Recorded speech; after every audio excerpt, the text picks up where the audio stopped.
നിങ്ങൾ ഒരിക്കലും ഒരു മനുഷ്യരുടെയും ജീവിതത്തിൽ ഒരു ശല്യമായിക്കൊണ്ട് ഒരിക്കലും നിലകൊള്ളരുത്. കാരണം ചിലപ്പോൾ നിങ്ങളെ ഫ്രണ്ടായിരിക്കാം, നിങ്ങളെ സുഹൃത്തായിരിക്കാം.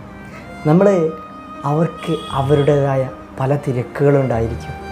ആ തിരക്കുകളെ നമ്മളെപ്പോഴും മാനിക്കാൻ ശ്രമിക്കുക. എല്ലാ സമയവും അവർക്ക് നമ്മോട് സംസാരിക്കാനും നമ്മോട് കാര്യങ്ങൾ തിരക്കാനൊന്നും അവർക്ക് സമയമുണ്ടായി എന്നറിയില്ല. പക്ഷേ നമ്മൾ എപ്പോഴും ചെയ്യേണ്ടത് അവരുടെ സമയത്തെയും അവരുടെ തിരക്കിനെയും നാം മാനിച്ചുകൊണ്ട് നമ്മൾ മാറി നിന്ന് കൊടുക്കുകയാണ്.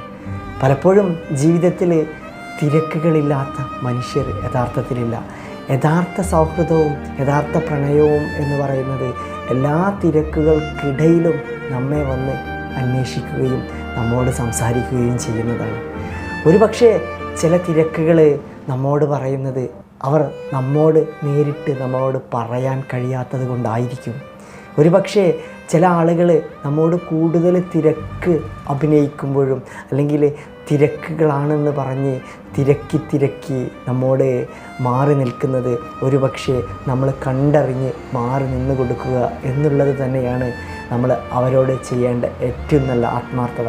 കാരണം ഒരു സുഹൃത്തിനെ നമ്മൾ ഒരുപാട്, അല്ലെങ്കിൽ നമ്മളെ ഒരു ഫ്രണ്ടിനെ, അല്ലെങ്കിൽ നമ്മൾ ഇഷ്ടപ്പെടുന്ന ആളെ നമ്മൾ ഒരുപാട് സ്നേഹിക്കുന്നുണ്ട്, ഇഷ്ടപ്പെടുന്നുണ്ട് എന്ന് വെച്ച് അവർ നമ്മെ അത്രമാത്രം ഇഷ്ടപ്പെട്ടെന്ന് വരില്ല. പക്ഷേ നാം നമ്മുടെ സാഹചര്യങ്ങളിലേക്കുപരി അവരുടെ സാഹചര്യം മനസ്സിലാക്കി അവർക്ക് നമ്മെ ഇഷ്ടമല്ലെങ്കിൽ നമ്മൾ അവരെ ഇഷ്ടപ്പെടുന്നുണ്ട് എങ്കിൽ നമ്മൾ അവർക്ക് വേണ്ടി നമ്മൾ മാറി നിന്ന് ഒഴിഞ്ഞു കൊടുക്കുക തന്നെയാണ് നമ്മുടെ ജീവിതത്തിൽ എപ്പോഴും ചെയ്യേണ്ടത്. നമ്മളൊരിക്കലും ഒരു മനുഷ്യനെയും ബുദ്ധിമുട്ടിക്കരുത്. അവർക്ക് അവരുടേതായ സാഹചര്യങ്ങളുണ്ട് എന്നുകൂടെ നമ്മളെപ്പോഴും മനസ്സിലാക്കുക.